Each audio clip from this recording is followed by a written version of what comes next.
Well, thanks for visiting us this morning at KTALnews.com. I'm meteorologist Josh Marces, kicking off a new week here with your Monday morning forecast update. I think you will love the weather that we have on tap this week. We were cold all of last week, a lot of days in the 20s and 30s, cold all weekend as well, but we'll punch through the clouds eventually this morning. Sun comes back to us today, and that will give us some of the terrific weather we'll see this afternoon, and we will see that great weather all week, which is pretty rare to say in February and early March, but we'll be liking these temperatures as well as the weather pattern for the next 6 to 7 days or so, especially for the upcoming parade weekend here. So let me give you a look at the visibility this morning. We have a lot of dense fog out there. We had kind of the drizzly conditions yesterday. That does continue early this morning, so we'll have some areas of drizzle, fog, and just kind of a light mist through about 9 or 10 o'clock. Dense fog advisory for all corners of the Arklatex here, so if you're commuting before 7:30 this morning when it's still dark out, just give yourself a little extra time. You know the fog will probably slow things down just a touch here, but you can see the fog kind of developing this morning. Nobody safe from the fog here. We'll likely see those dense fog areas around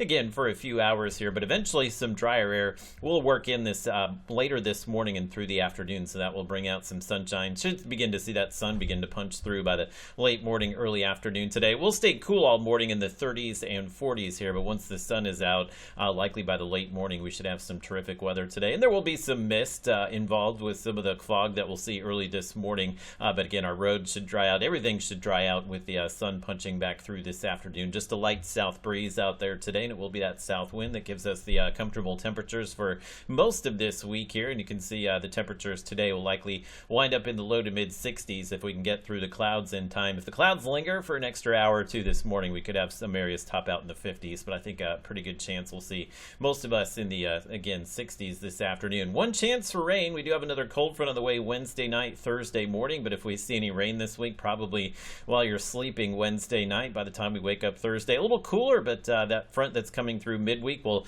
dry us out once again and give us the wonderful pattern that we'll see going into the upcoming parade weekend here. So look at the temperatures. Highs will be in the 60s and 70s pretty much daily through the upcoming weekend here, and overnight lows in the 40s and 50s. Cold night tonight, so we'll likely see temperatures in the 30s and 40s, but a little warmer with the overnights and just perfect days in the 60s and 70s all the way through the weekend.